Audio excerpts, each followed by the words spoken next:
Bismillahirrahmanirrahim. Alhamdulillahi rabbil alamin. Wassalatu wassalamu ala ashrafil anbiya'i wal mursalin. Sayyidina wa habibina Muhammadin sallallahu alayhi wa sallam. Wa ala alihi wa sahbihi ajma'in. Wa man tabi'ahum wa qtada bihadihim ila yawmiddin. Thumma amma ba'd. E falenderoj Allahun Gjelle Gjelaluhu për çdo mirësi dhe begati me cilën na ka pajisur. Përshëndetjet tona të përzemërta ja dedikoj Muhammed Mustafa sallallahu alaihi wasallam, familjes së tij të ndershme, shokëve të tij besnik, dhe të gjithë besimtarëve muslimane që pranuan ta pasojnë rrugën e tij deri në ditën e fundit të kësaj bote. Është privilegj, dhe të njëjtën kohë është përgjegjësi që t'jemi pjesëtar të umetit të Muhammed Mustafa sallallahu alaihi wasallam, umet i cili erdhi për të mirën e njerëzimit, siç edhe Allahu azza wa jall tha kuntum khayra ummatin ukhrijat lin-nas, ta'muruna bil ma'rufi wa tanhauna 'anil munkar wa tu'minuna billah. Ju jeni populli më i mirë i zgjedhur në mesin e njerëzve, keni dalur në mesin e njerëzve për t'i urdhëruar ata në të mirë dhe për t'i ndaluar nga e keqja, nga e kota, nga e devijuara, dhe ju jeni ata që besoni Allahun subhanahu wa ta'ala. Andaj, është privilegj që ne të jemi pjesëtar të karavanit të thirrjes islame, ku mundohemi që përmes margaritarëve të Koranit dhe të Sunetit pejgamberit sallallahu alaihi wasallam ta orientojmë vetveten pastaj edhe juve në atë që është më e drejta, në atë që është më e larta, në atë që është më e sigurta, në atë që është anija e shpëtimit, e ajo është Islami, e ajo është fjala La ilaha illallah Muhammedun Rasulullah.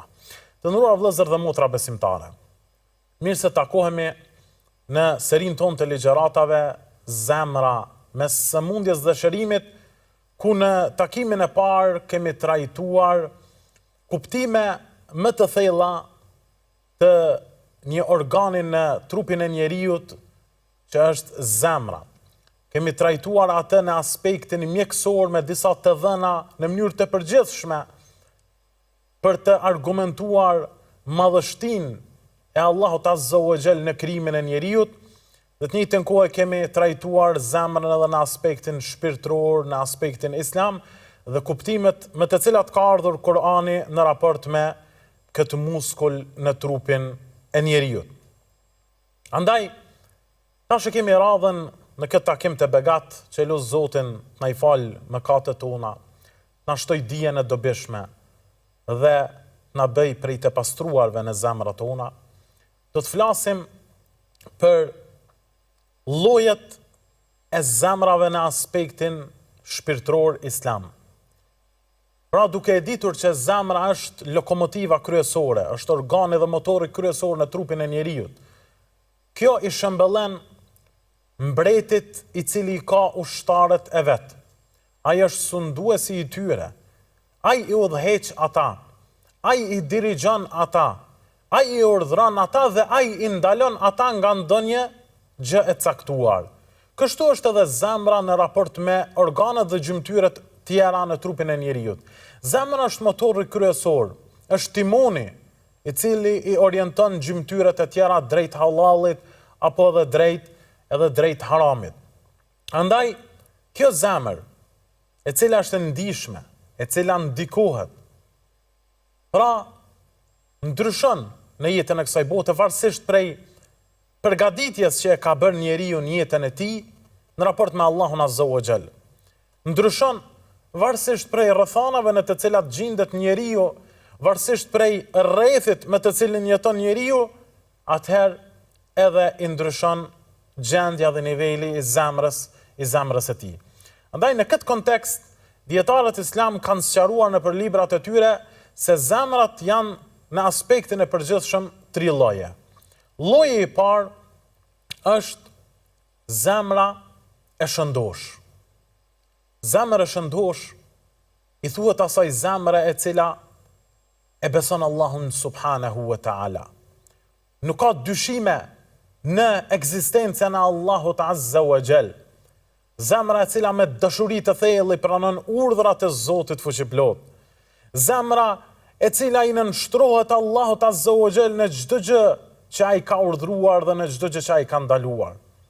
Është zemra që Allahu subhanahu wa taala e quajti zemra shpëtimtare në ditën kur do dalim para Allahut Azza wa Jall, ku thot Zoti fuqiplot: "Yawma la yanfa'u malun wala banun illa man ata Allah biqalbin salim." Në ditë kur nuk do të bën dobi as pasuria, as evladi, as pozita, përpos kush vjen tek Zoti me një zemër të pastërt dhe të shëndosh. Andaj, kriteri kryesor për të shpëtuar në ditën e gjykimit është që zemrat tona të jenë të pastërta në raport me Allahun subhanahu wa ta'ala. Për këtë arsye, Muhammed bin Sirin ka thënë: zemra e pastërt është ajo zemër e cila pranoi se vetëm Allahu është i vërteti dhe që ekziston, dhe se ora e kiametit do të ndodhë një ditë, dhe se njerëzit do të ringjallen nga varrezat. Gjithashtu, transmetohet për Ibn Abbasin se ka thënë për komentin e Allahut Azza wa Jall, pra kush vjen te Zoti me një zemër të pastër dhe të shëndosh, është për qëllim zemra e gjallë, e cila dëshmon fjalën La ilaha illallah Muhammedun Rasulullah. Zemra e cila është e lidhur me fjalën La ilaha illallah dhe zemra e cila jeton sipas fjalës La ilaha illallah Muhammedun Rasulullah. Kurse Mujahidi dhe Hasani dhe të tjerë kanë thënë se zemër e pastërt në këtë ajet kuranor është zemra e cila është pastruar nga shirku dhe nga idhujtaria dhe nga bystitnia dhe nga devijimet dhe adhurimet e zotrave të tjerë me të cilat Allahu subhanahu wa taala nuk është i kënaqur. Kurse Sejid ibn Musaib thotë se zemra e pastërt dhe shëndosh është zemra e besimtarit, e jo e pabesimtarit dhe munafikut, sepse zemrat e tyre janë të sëmura, siç Allahu Azza wa Jall tha: fi qulubihim maradun fazadahum Allahu marada. Në zemrat e tyre kanë smundje dhe Allahu këto smundje jo ashton edhe më shumë pabesimtarëve dhe munafikave. Ebu Uthman an-Naisaburi ka thënë: zemra e shëndosh është zemra e cila është e pastruar nga bidatet dhe risit dhe shpikjet në fe. Pra e pason sunetin e pejgamberit sallallahu alaihi wasallam dhe vepron sipas udhëzimeve të pejgamberit sallallahu alaihi wasallam dhe e urren shpikjen dhe risin në fenë e Allahut subhanahu wa taala, sepse kjo fe është plotësuar, andaj nuk ka nevojë asnjëri prej neve që të shtoj diçka me të cilën Allah Azza wa Jall do të ishte i pakënaqur dhe i hidhruar me ne. Kjo zemër e shëndosh, të nderuar vëllezër dhe motra, e cila është shpëtuese në ditën e gjykimit, nëse është e pastër dhe shëndosh, i ka disa verzione në Kur'anin famëmadh, ose i ka disa nivele në Kur'anin famëlart. Prej tyre, Allahu subhanahu wa taala zemrën e shëndosh ndonjëherë përmend edhe si zemra e kthyer tek Allahu Azza wa Jall. Siç Allahu subhanahu wa taala na thot në njërin prej ajeteve kuranore: "Men khashiya ar-Rahmana bil ghaib wa jaa bi qalbin munib." Dhe ai i cili friksohet Allahut Azza wa Jall me të fshehtën, me ghaibin, dhe vjen me në zemër të kthyer, të penduar tek Allahu subhanahu wa taala. Ibn Taymija, Zoti qoftë i kënaqur me të, thotë se zemra e munibit, e atij i cili e shpreson kthimin tek Allahu Azza wa Jall, është zemra që pas çdo gjunahi që e bën, e kërkon Allahun, e kërkon faljen e tij, e kërkon mëshirën e tij, e kërkon një lloj keqardhje të fuqishme për mëkatet që i ka bërë. Kjo është zemra e këtij munibi, ai i cili dëshiron të kthehet tek Allahu Azza wa Jall, ai i cili shpreson tek Allahu subhanahu wa taala. Fudail ibn Iyad ka thënë: pendimi vërtet është, ose zemra e cila është e kthyer te Zoti, është ai i cili kur bën gjunahe, atëherë vendos që më të mos me katoj Allahut subhanahu wa taala. Ose siç kanë thënë disa dietar të tjerë, pra ashtu siç ishte tek Allahu i kthyer me gjunahe, ose i larguar me gjunahe, të kthehesh tek Allahu Azza wa Jall me sevape dhe me vepra të mira. Zemra e kthyer tek Zoti është sikurse ai i cili noton në një bregdet dhe dëshiron që ta kërkoj vetëm bregdetin, dëshiron që të dalë në breg dhe të shpëtoj. Kështu është zemra e atij që kthehet tek Allahu Azza wa Jall. Çdo val e çon tek Zoti. Çdo frikë e çon tek Zoti. Çdo gajle dhe telashe e çon dhe orienton drejt Allahut, ai i cili e shëron zemrën e besimtarit, ai i cili e fal zemrën e besimtarit, ai i cili e shëron zemrën e besimtarit. Andaj kjo është zemra e kthyer tek Allahu subhanahu wa taala. Prej formave të tjera që Zoti i përmend për zemrën e shëndosh është edhe zemra e bindur dhe zemra e qetë.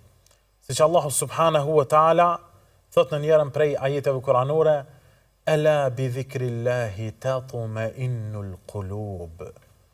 Me të vërtetë, me përmendjen e Zotit qetësohen zemrat, shërohen zemrat, binden zemrat të cilat nuk janë të shëndosha. Gjithashtu Allah Azza wa Jall thot fatukhbita bihi qulubuhum. Dhe në mënyrë që t'ju binde dhe t'ju qetësohen zemrat atyre.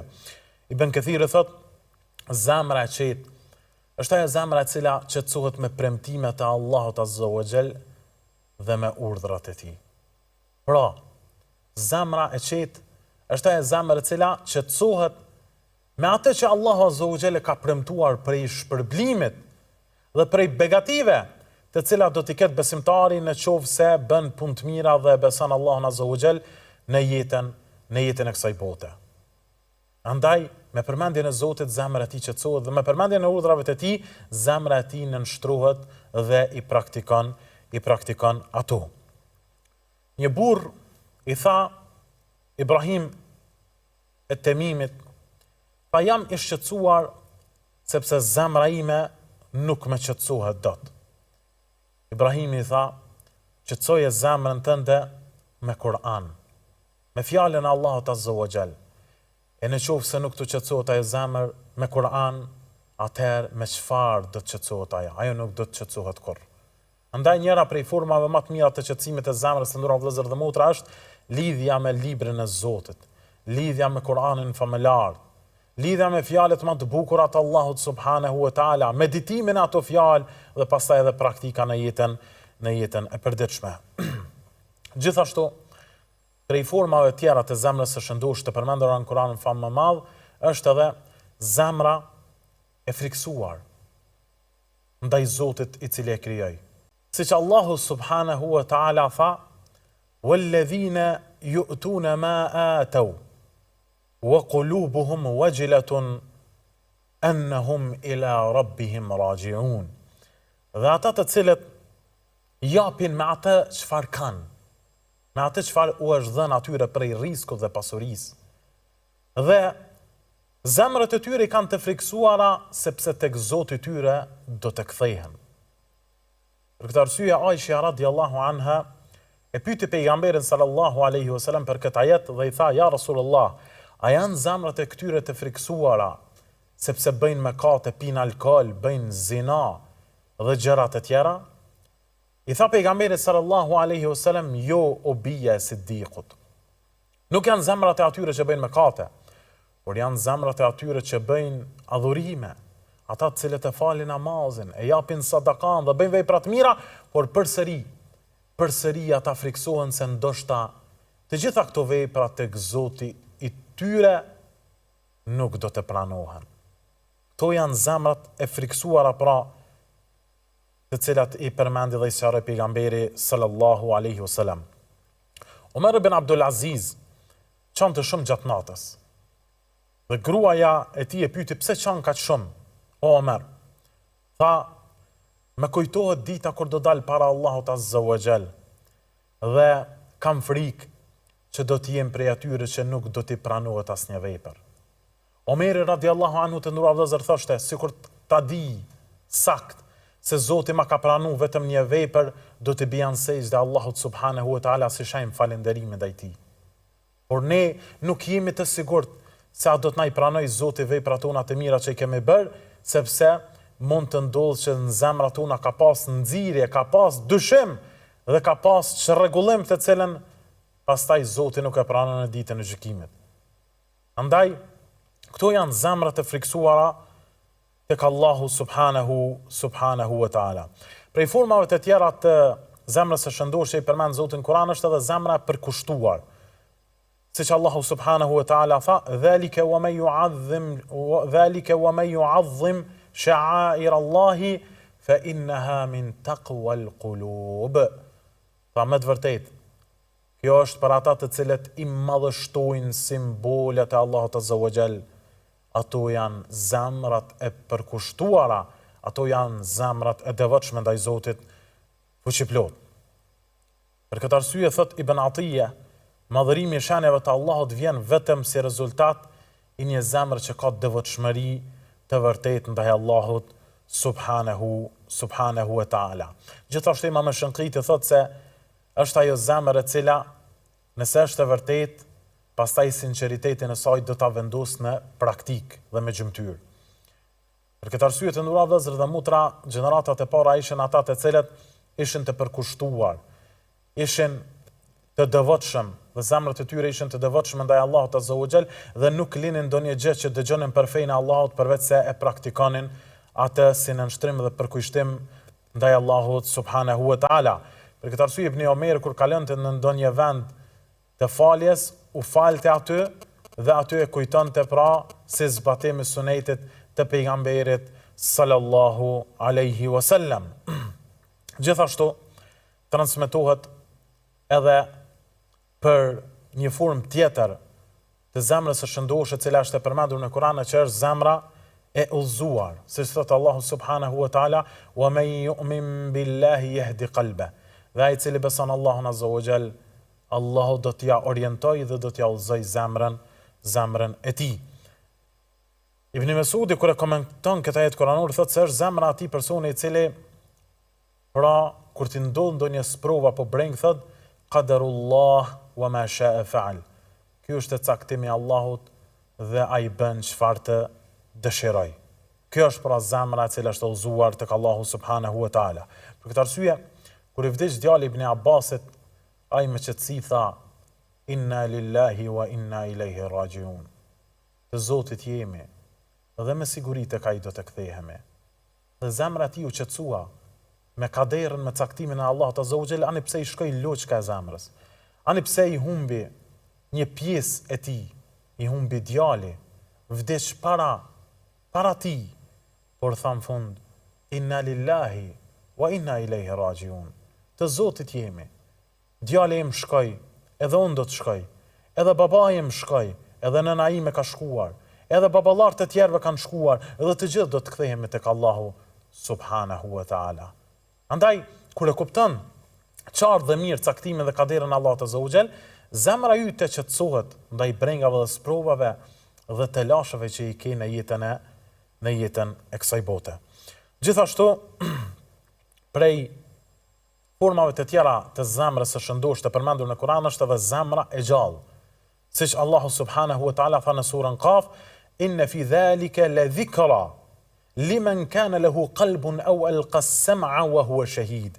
Me të vërtetë, në këtë ka argument të gjallë për atë që ka zemrën e gjallë. Në këtë ka përkujtim për atë që ka zemrën e gjallë, që ka vesh që dëgjon dhe është dëshmues për atë që e sheh dhe e dëgjon. Andaj, thot Ibn al-Qayyim, zemra e gjallë është ajo që preket nga këshilla, mëson nga historia dhe merr përvojë nga gabimi. Pra, zemra e gjallë është ajo zemër e cila i merr këshillat e dietarëve, i merr këshillat e hoxhallarëve, i merr këshillat e një xhamati të thjeshtë, i cili atë këshilla ka për hir të Allahut subhanahu wa taala në mënyrë që të përmirësoj ty.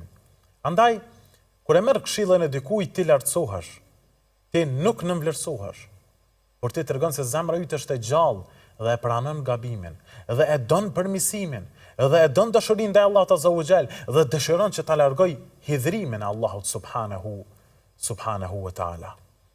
Gjithashtu, Imam Taberiu thotë se zemra gjallë është ajo zemër e cila është e hapur për ta pranuar të vërtetën dhe hakun që e don Allahu subhanahu wa taala. Në kontekst të kësaj që tham, Njëri prej gjeneratave të para që kishte emrin Fudail ibn Iyad, të nderuar vëllezër, ishte prej atyre figurave të cilët e hapen zemrën në raport me Allahun Azza wa Jall, përkundër që ishin të zhytur në mëkate. Cila është historia e këtij burri të madh të Islamit, do ta marrim vesh pas një shkputje të shkurtër.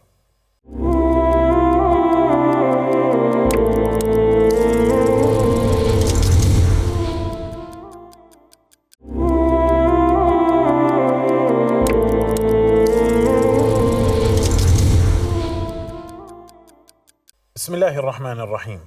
Të nderuar vëllezër dhe motra besimtare, do të diskutojmë së bashku me ju për një figurë të ndritshme të Islamit. Ai i cili e hapi zemrën në raport me Allahun Azza wa Jall. E mori këshillën dhe zemra e tij u bë e gjallë në raport me ajetet e Zotit. Me fjalët e Allahut Azza wa Jall, Fudail ibn Iyad. Ky të nderuar vëllezër besimtar ishte një hajdut rrugë. I sulmonte njerëzit, u merrte gjërat të cilat i kishin dhe ishte një njeri tepër i rrezikshëm. Ai një ditë për ditësh u dashurua në një vajzë të re dhe dëshironte që ta kalonte murin për ta takuar këtë vajzë. Por duke shkuar e dëgjoi dikë në atë shtëpi duke kënduar një prej fjalëve të Allahut subhanahu wa ta'ala, Alam ya'ni lilladhina amanu an takhsha'a qulubuhum li dhikrillah. A nuk erdhi koha ma që zemrat e atyre të cilët kanë besuar të qetësohen me përkujtimin e Zotit fuqiplot. Dhe Fudail ibn Iyadi kur e dëgjoi këtë ajet kuranor, u pendua shumë dhe tha tash o Fudail, tash ka ardhur koha që ti stoposh mëkatet e tua, që ti ta stoposh krimin tënd.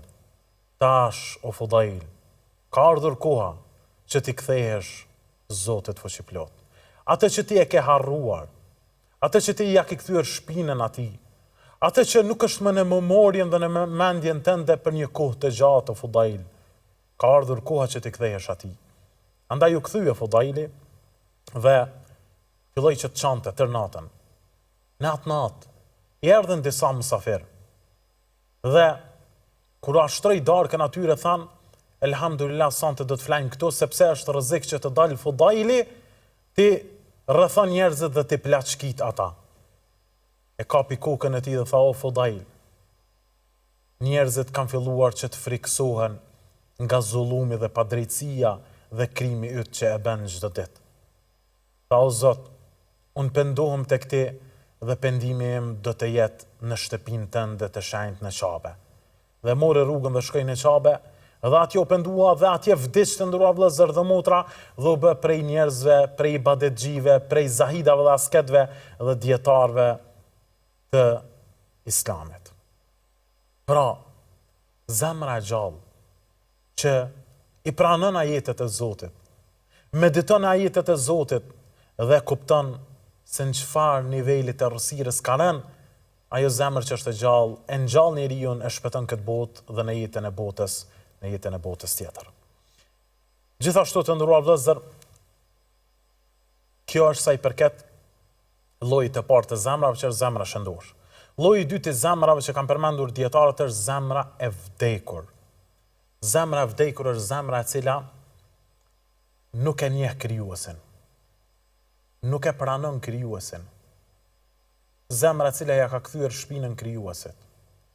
Zemra e cila nuk mërzitet në qoftë se i bën mëkat krijuesit. Zemra e cila kur të shohet krijuesi gëzohet dhe nuk hidhrohet. Zemra e vdekur është ajo zemër e cila hidhrimin, pikëllimin, zemrimin, dashurin, kënaqësin, lumturin, të gjitha këto pra i avmvesh egos e vet, e jo krijuesit të gjithësisë. Pra është ajo zemër e cila komplet dritën e vet e sheh vetëm në pasimin e epshit të vet. Dhe errësirën e sheh në pasimin e Islamit. Dhe prapambeturinë e sheh në pasimin e Islamit. Andaj kjo është zemra e vdekur që ka vdekur Allahu subhanahu wa taala, dhe kjo i ka verzionet e veta të përmendura në Kur'anin famëmall. Andaj prej këtyre formave të përmendura është zemra ngurtësuar dhe zemra pamëshirshme. Siç Allah azza wa jalla përshkruan për zemrat e atyre të cilët ishin më herët prej popujve, tek Beni Israelit dhe tek të tjerët, thumma qasat qulubukum fa hiya kal hijarati aw ashaddu qaswa. Ajo është, tham, dhe me pastaj te këta popuj tha, u thyen zemrat e tyre u bën të pamëshirshme dhe u bën sikur se guri ose më të forta se sa guri, më të pamëshirshme se sa guri, dhe më të forta pra se sa guri.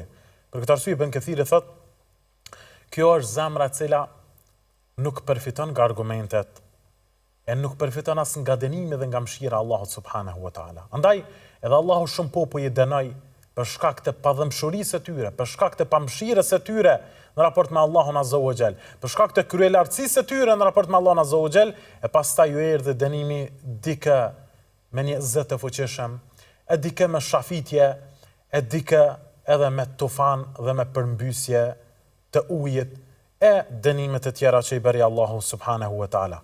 Gjithashtu prej formave të tjera të përmendura të zemrës së vdekur është zemra e mbyllur apo e vulosur.